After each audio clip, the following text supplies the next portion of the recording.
zanin helai hun amam ke tu hi alo lea KTP vai tu te kema hiron som tu nari hun nei di ye ngai tu so ngen ko ya man klap mam ko lo inga ya om de mai mai da ni to de ri ka ma se ni ro so gi ai lu ta takin ta lo ani ku na al de pet to ka soi dan tu hi mi be se dan tu le ka soi tu da ti ai ni lo pa la ti chu ka mai tu a wa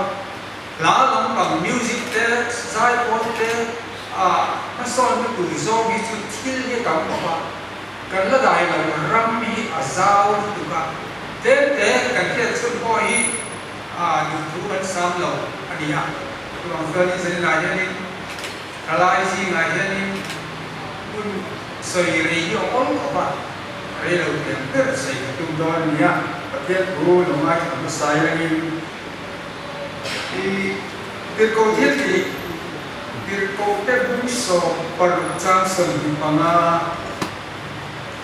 dân lai thế là chuan đó là để xin được chú và thiên hệ là trong trai là anh xã mình tan đến anh này đoàn đến sẽ có ban trong đó rồi rồi là chú nó sẽ là cái lìa ngay là đi là chắc tất có hết sản tu vì nó dữ lắm cơ tính mà thì thế là bạn là bạn nói cái gì coi như bắt sản tu vì nó dữ lắm thì là cái gì sẽ có cuốn trong cảnh lần qua sẽ là hiện về cái lại của cái nền cùng với các tê các mắc đó nó đi nhau thì mà tất coi không ai nói toàn đi cái việc là lo cần tu lúc các đi lo tham lo cái một khi công đi khát tơ độ na căn bị can thì cái tuổi in năng in mal bị sọt sạc cầm che lấy đi xoan bị đi là che dân na các sợi cùng đà đi cái đi lúa đó thì để anh sợi chứ cái thứ nào mà sẽ in sôm nó để đó bảo xí là mà nhưng mà tăng cho anh một chiếc cho các được về bốc xìa in dài có chủ trang của tên thì bốc ra cho lại không thì bốc ra các quần chiếc đều lít coi in lâu nay thì là mà sao cái in có thể in lâu nay cái in không na cần cho na ở thiên nên là thiên bệ cần còn na lá cần sẽ là không phải cái in này hồn khan Christian đã buộc cái em nó đưa là cần sẵn đàn cái số phải đi cái miếng cô gia đình thì nó là tất cả dia thì kan sẵn sẽ đến thì cái này này nó nên đối với các dòng nó sẽ được treo thì dân đại dân thiên công thì liền với quy thì các sợi của chú thì mà cho là lâu lắm mấy ạ và thiên bia kim khom nó sặc bia kim chú cầu làm đi na là nó sặc kim buộc cái kim lệ dài co thì cả cái nó bằng cả chuan cái lúc đó nó phô thì chú mi cái mà đi để lúc thứ sai bên sau hiền solfa là dài co nó đi chỉ tu ra hiền mi hiền mình ngay được thì là đi không mà rồi số phát hiện biết kim không dài thật biết cái nó dài standard cái chuan các vị thì số mà em một cái tuổi ông rồi cái gì asan tu kan man him zo ka bangin sai ko che sang se nia jadi na dia sai ko le pat ka dia le sai ko ka lo ma ka ko ba lo ka ki le ka in ko wat lo min ka sia amaro su in lat ko ai par do ne ni sai tong khat in da an sa ka in da doi de mi ka ya ri de right khara bin in la sai zel tu ra to gai ko ta tu dia retak sela zali na ye ni ka du tak chu a thei ilawa workshop angin kalila practically tizel la chitin khatin tizel la dikha kan so pui tu re lecture no tisu mani na ka du ji lo pe so inga a khanin so na kan thil la mani tu ang so ni การสวยเบียนวัดตัวตั้งละอัทุบุยาโกเฮนีmusic ministry awareness music ก็ลงบอลนะน่าจะเขียนนั่นแหละปิ่นหวานนั่นเดียวเล็กดูกงค่ะอันนี้เด็กเกิดมายาเรื่องรู้องจุปะขันหน้าชวนนี้ปะเทียนเบี้ยกินข้อมใจกับเวียกันพวกนั้นให้ลายมีสักเดลวินกันรักพวกนี้มีกบคณะเพราะมันการเรียนสร้างทั้งไม่เสร็จกับคนเนี่ยประเทศเบี้ยกินข้อมกับสักที development ตั้งแต่ก่อนตอนนี้คือยุ่งทางผู้หลักการนี้สร้างกันที่คุณอาหารดีส่วนที่ดูพอแล้วก็ที่ดูแล้วก็โปรแกรมโลดิ้งคันอันว่านี่เทียมเครื่องงานแสดงอันนี้อามาเราสุขุนเราก็ไม่ได้การอันดูที่เดียวที่การดูที่ถูกต้องโปรแกรมภาษาครับไม่เชื่อได้เลยนี่กินใจเราตัวนั้นที่ต้องไม่นี่คุณใจสร้างเนี่ยไม่เชื่อนี่กินใจเราก็ใช้ส่วนที่สุขภาพคุณจะทำได้อีกข้อเบสิกอินเดียที่นักวิชาใจไหนมันเอาจะได้นักวิชาใจต่อต้นจากอินวันนี้เสียที่เราไม่ได้โปรแกรมภาษาต้นที่เสร็จอีกน้อยมากตัวนี้อาว่าเราจะดูที่ตัวตัวละอีกข้อคุยอย่างนี้นั่นในตัวเวียมีป่าสวรรค์ใจละมีป่าโอโซนินทันบีselected few วันเดียวละอันเดียวดูที่ตัวละเราที่กินข้าวไปอ่ะที่ส่วนนี้ออเดนมีป่าจับใจโอเซนติตานี่ที่เดียวพูดก็คือโปรแกรมนี้นะป่าตั้งตัว development ตั้งกัดเอาตอนนี้คือการใช้ลำดูไหมไม่เนี่ย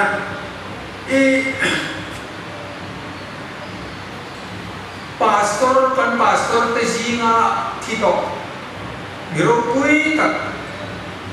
Zoram sinata moderator ni amber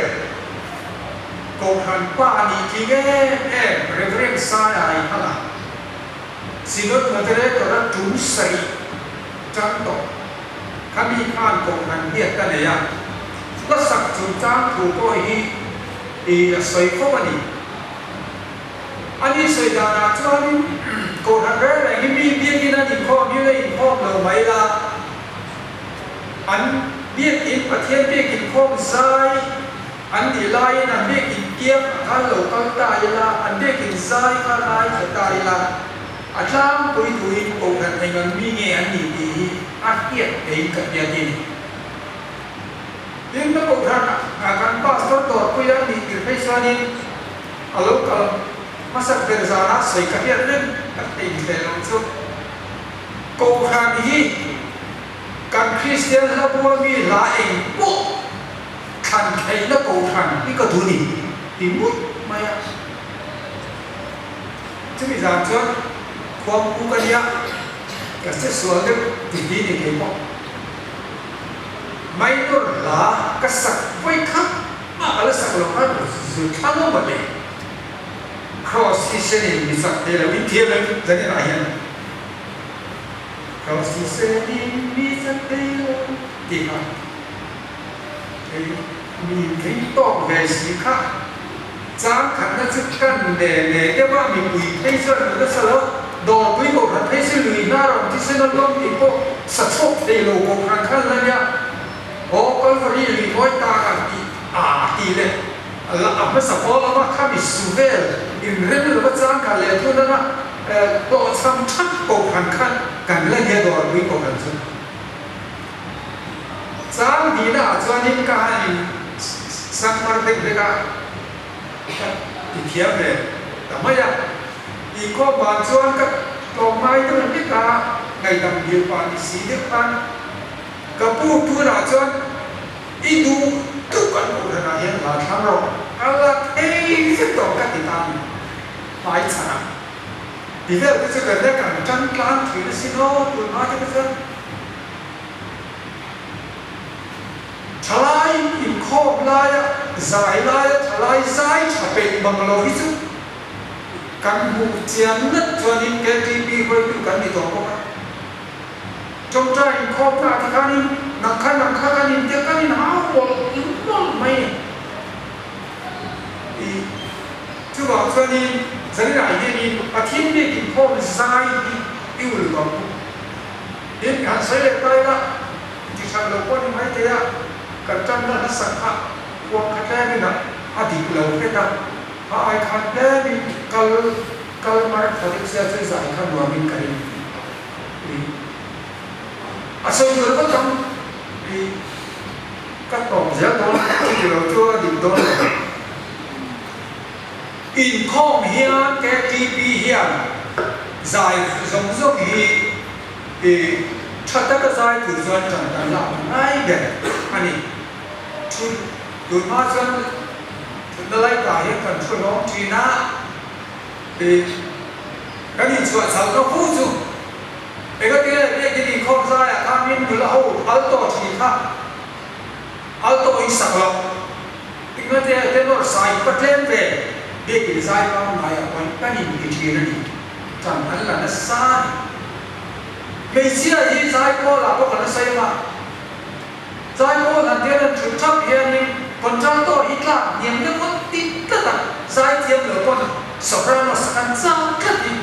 กันปลอกเลยมันเลยที่สุดกันช่วยเราเดียวกันใส่เทียมเหลือคนสปราโนนี่ตุ้มรีก็แต่ละจากอะไรปัจจัยนี่คนจังโตโอเปเสียก็ทำมั่งไม่หรอกเด็กโตโอเปเสียมั่งไม่หรอกเบสโอเปเสียมั่งไม่หรอกปัจจัยนี่มีเป็นกันมั่งทำมันตัวดีขาอันนี้อีเวสยาคานินคอเลสมินทำแต่กาคานินลูกเวทเองก็เดียลูกก็ดีละก็อินเตอร์วิวน่าจวนโอลัมปัง voice professor รู้คุยตุไม่เชื่อลูกปลัมปังตอนตัดเย็บอาชุนนิกไม่กับว่ากันมีเรื่องเล็กเวลาละจ้างกันเล็กทุนนั้นสเปรเล็กเนี่ยเองก็มากันเองหลายกับชื่อสะดอนชื่อเนี่ยนั่นสเปรทำไมล่ะก็สักตบที่ชวนที่ตั้งใจไว้ว่าเที่ยนี่เต็มโลชัดตึ๊กอาเปเสียคุณน่ะเห็นอิสปอยล์เบกันอิเชเบกันอิที่วิยมของไม่กี่วันปัจจัยเนี่ยทั้งหิมเบจื้อจะมาฟังกันทั้งตัวนี้บินตัวนี้จื้อสิ่งเชียวอาเบสหิมเร่งเลยนะเบสนี่ตุ้มจะหิมบาเดียไอ้พอยปัจจัยหิมเบสอย่างเดียวอาเบสนี่เราดูจูเต็มโลนี่ดูซะเต็มโลสมัยอุปลักษณ์บัวกับหักเซลจานมาริโกกับอุปสิเดียร์ค่ะดูส่งก็มีดึกถอยหนึ่งทีเนี่ยไอ้พอมเทชูจุอุปถุนนั่นละหายนะตัวเต็มโลมีเนี่ยเต็มโลผมเขาจุดเด่นเจอนี่สิเนี่ยเย็นอินโอค่ะมันตูดิกตะกันเด็กที่เราพอใจพอละเราพอมันตูดีค่ะอินชินเสียการกันอันนี้ไอ้พอจูอินเดียเรามาจะใช้พวกกันสินะเดียร์สาจามิอาเบสกันอินเดียเรามินปุยโรเดียร์ที่คำนั้นมุกทีนะอาทิตย์เราเด็กสักจามออกมาตอนนี้เบสเด็กสักขมิ้นพอลข้างปัจจัยของมินเป๊กได้ค่ะอารมณ์ดิเชเทียตรงเนี้ยอินไม่ตัวเราเองโอ้เงี้ยอินเนี่ยจะนี่นะยังจู่ๆไปหมดกันเห็นความผู้ประเทศนี้กินข้าวสลายเยอะนะไปหมดจึงความผู้เรื่องนั้นแหละดูวินไปหมดของป่ะไอ้ดีใส่ตัวใส่ก็พักใส่กันเราไม่ตัดลายเนี่ยเราดูอีก็ที่เวลาชิ้นจูก็ตัดมาเมียเราแล้วก็เราจวนเราบัวมีว่าฮัสซามีปุยนัสกัตานะฮัสซาจีค่ะสักรีนั้นเราสักนั้นกับมังคีจานมาริพีนี่นะเพียงมีความใจไว้คุยกันอย่างนี้เลยเพราะว่าจะเจอกับบางทีนะอินอัตโตยซองินกันความพูดกันใจไว้ตัวนี้มีปุยใจไว้ตัวชายริมตลาดอันไหนอินหานาอันไหนในของข้าอันไงอันนี้จู่ๆไว้บอกพิงกันนะอินจู่ๆเลยจวนรับผู้กันเนี่ย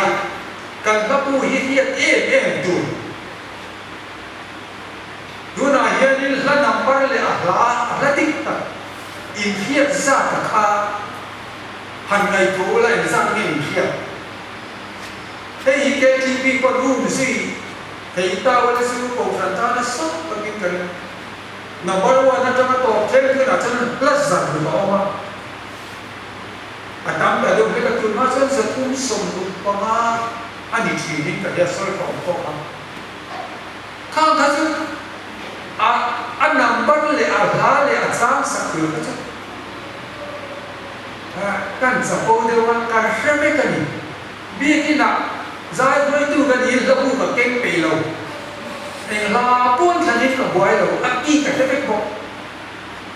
chu ni ni to son mi kui khan nuo man ki mi son ve na kan online pi te sikola son ni zit to za no piang in Sunday school journey nau bang lam bang kan ni jin na ka tuอาจารย์จะมีเตะที่เราว่าที่เกี่ยวที่ข้างคริสเตียนและผู้อันนั้นก็แล้วแต่ผู้เขียนกับกรมพิธีสงฆ์ข้าวจดจีนบวชใส่ทีนะมีส่วนเป็นเวลาที่เราพบอะไรกันครับมาไอ้เราของจีนนะผู้ประเภทตัวกัดอยู่เราประคันที่แล้วนำบัตรประคันนักจังคานี้ปฐมนปลีน่าเองหลังเนี่ยฟิกชื่อเทียนที่สุกันในสิ่งซันเดอร์สกูลอันของขนาดจู่ตุ่มแวดูคริสเตียนและบุมาสตาร์ลวินโซลฟาเทียนตักเอโลวิโซรันตอนนี้โซลฟาอันนี้ชัดไม่นอร์เกลโอไม่นอร์โลพอตั้งโซจู่อันนี้จะได้เห็นพอมันกับปิจิวตอนเช้าเนี่ยไม่ข้าวทัดตีเทียมมันเท่หรอกมิวสิกจุด practical เนี่ยpractical del la music ke atyan master thelo re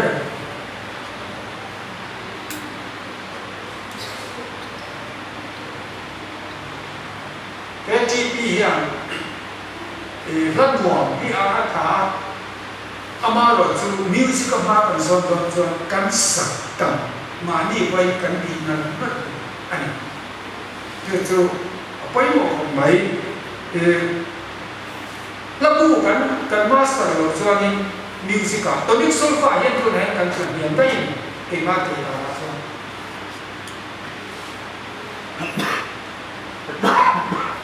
ma ja ra khanin TV a sino sabi khoi ne ka ta ron ti sa ni ka ya zai chin ti ke kan on sai a thiam ko maya music ne bana dia music te hian tho ko ma anu atola ma chon zai thiam em na me tlang ne le em mai ni la pakhat kha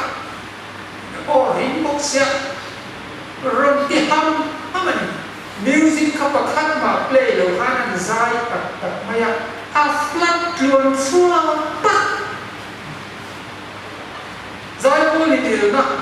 kan ti la kan en di na ni anh ti ve chi na o flat lo te hi kan be ga he na cham le na sak ko ma ao thata ni te re music kha na lo thu moi mai ma ya a o adi lo kha lo lam lo mai mai ka lo a ha ni na zai mai chu in el na chu ni sem chuan in a fel chiang ka ba ke ma zai thiam la ta tlang nel ta chu wang in kwa ni ti hi kan ru ni chuan kan chi kan ai instrument te po hi a tha ma se instrument kan bi lot ko wang in solfa di ti tu ra kan in tha da ta ye ro hi chu in fiat chen pa la tha music ka tin mia la moi chu ko han dia ke apo ini apoi moi ka dia tin tu wa reverend saya tha ko khan se le tin na tha kha ko kan ke be ba ni ko ran sai ko hi bi he thoi tel tek se la kha pa om chu kha ko khan ma on so se leอยู่ไหนก็เดินกันแล้วมันอยู่แล้วว่าหันใส่ดิ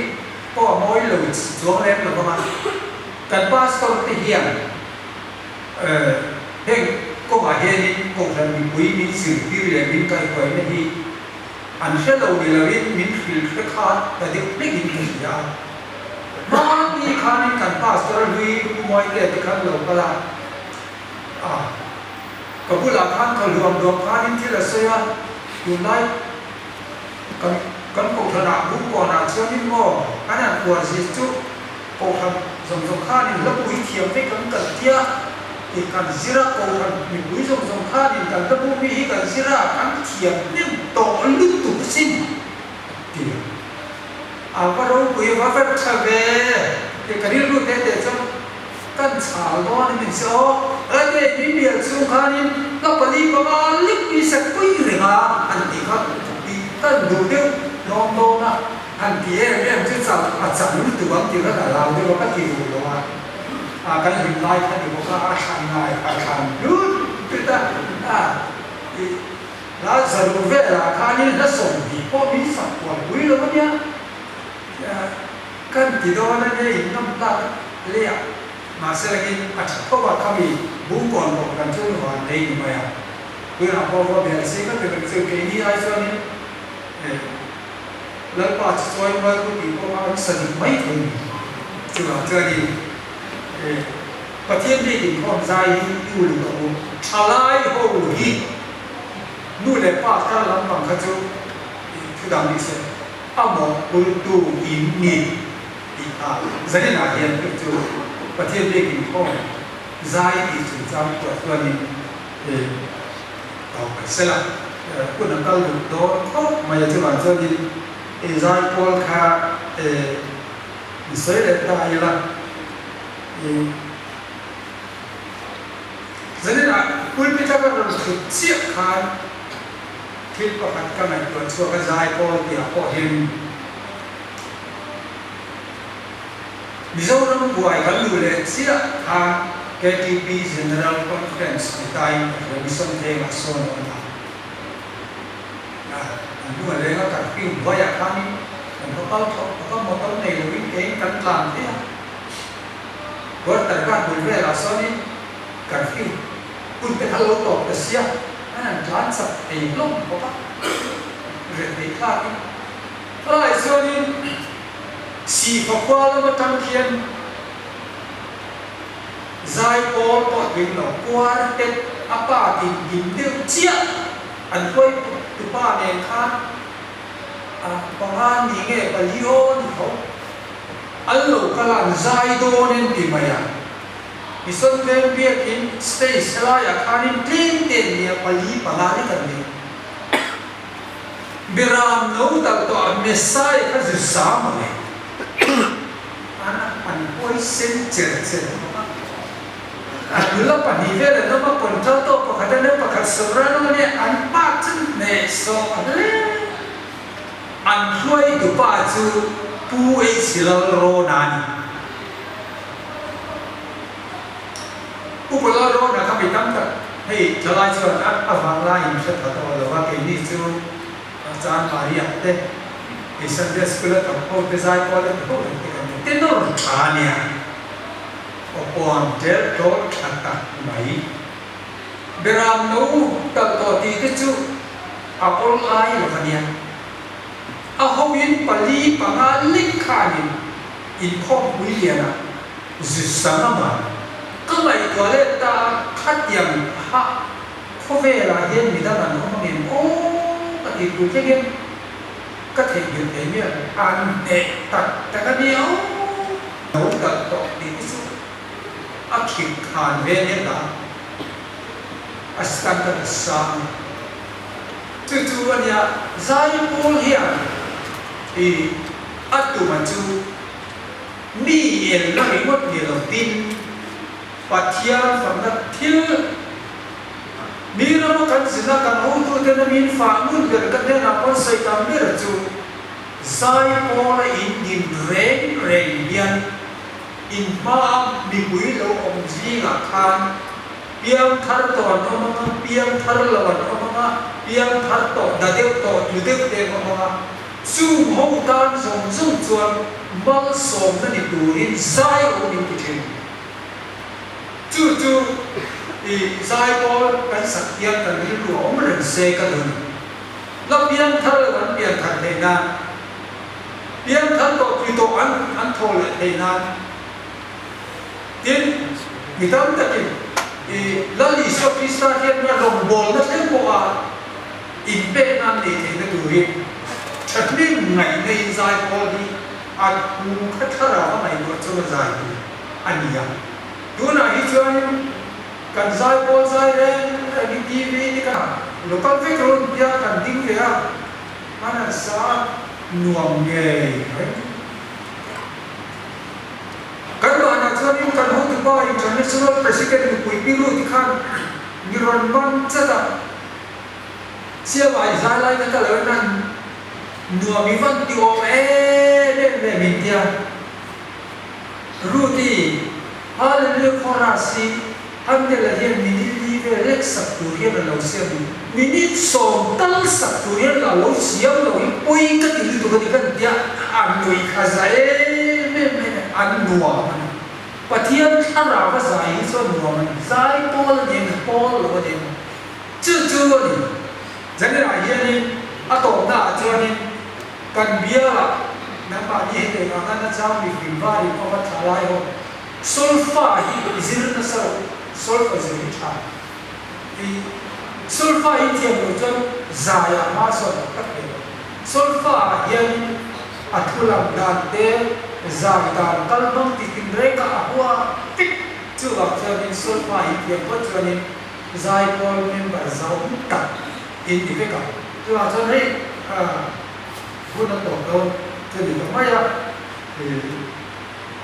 ba ka sai tu music hết tiền lắm còn hay sao á còn muốn nó thân này hết có những gia ngay điều anh thì là thế là đa phát của ai đây là cái gì gì à cho nên là hết đi mình sẽ lấy cả mà mình cái tiền nữa xây tu nó tất chuin cần bị tổ của mình cái xây tu cái xây đầu tiên trả nhiều thì cái xây đó là mình làm mà sẽ trả đến tiền nữa atau nak ada rasa testimoni kau ini kesana, dekat sunnah, sana kita kan sedang tunggu testimoni, zai Paul ini kan memang tak orang saja, atau kan saja. Kumsom paru mi kan ini, misalnya dengan PTP General Conference, awoi tu nak. Adik kita cakap apa itu nampak tu ini kakal benar kalau nanti kita okey lah kami. Dah cuan dor puisai Pauli, lapan di moi tak sama kan puilu tu dia pakai tu,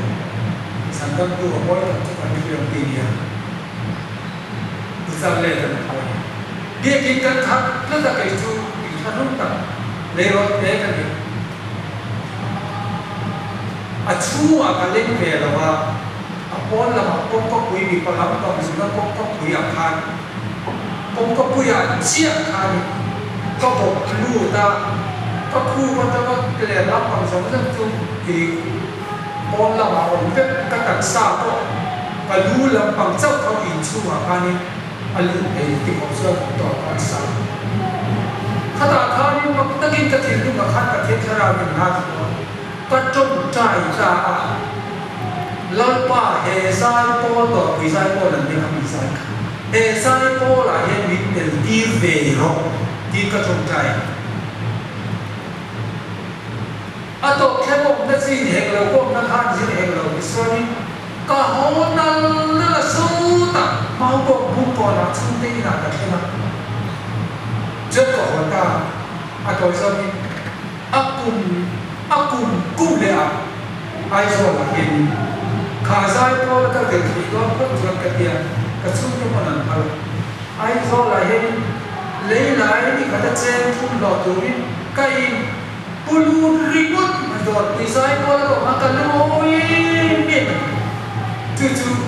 ai zo la ko chan ve da na nia tia ka chuang ge chuang lo ko ka lo kan sei to pa ni ka cái sợi cho đột quỷ hậu son này nó mà lắc tí rèn cái testimony về là anh một cái sợi cuốn quay là centenary đó thì khai này anh lâu lên anh hậu cuốn đấy cái gì không cái gì có mà đi cho đột quỷ hậu đủ áp cùng lẽ cùng sống đi cái gì mai anh cố hành giải có ngày cho cái bài cả quay lắm cho cả quay về ta chân được sống đi cái gì mai chứ chứ bậc thiên được họ mới gì à anh cái mà không biết thì là mi có khác của nó giả khác mà sẽ khác thì giả khác các cái vật lực các tùm lệ cái luôn bậc thiên ra thì nó đã thọ biết là khác có duy thì na thì có chuẩn quay cái gì đâu đấy rồi đôi khi cái gì bây giờ ông đi cái gì thì khó mà không thua không hay là cũng là giải phóng là quay ra có thể chủ động mấy cái cùng lệ rồi các trung trai nó có thể những cái nào đó thì tích lắm chứ chứ làm đi quay mình thì về thấu rồi bây giờ giải phóng quay tu mình thì lúc mà thì đan này thế là vậy vì trong cái bậc thiên mình mang cloud thì giờ quay mô về vì ai thật cho nó đấy cái này rồi amai rồi chứ vì hiện giải quay của hiện đi ổn định thì về mấy gì mà vì giải cả mà thì nó có tông về cái vì là cái lô cái là số pha mình khi rồi thì oleh nó có rồi thì cái gì cũng sẽ được rồi trên cái clarification hello this clarification thì hello cái gì lâu với gì đó thì cái gì là cái gì là bu mình giả sử là mình sai một cái election là cái bom bê mình phải gì điểm là cái gì điểm là cái sẽ đi khăn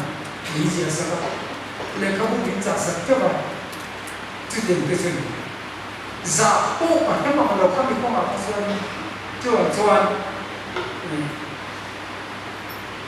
nên dân thằng khi mà quan lý gì mà soi bất có cả cái việc cái có đạo đâu đi hay do là cái là cái con là chứ anh nó sabab nó là aku cái bộ luôn mà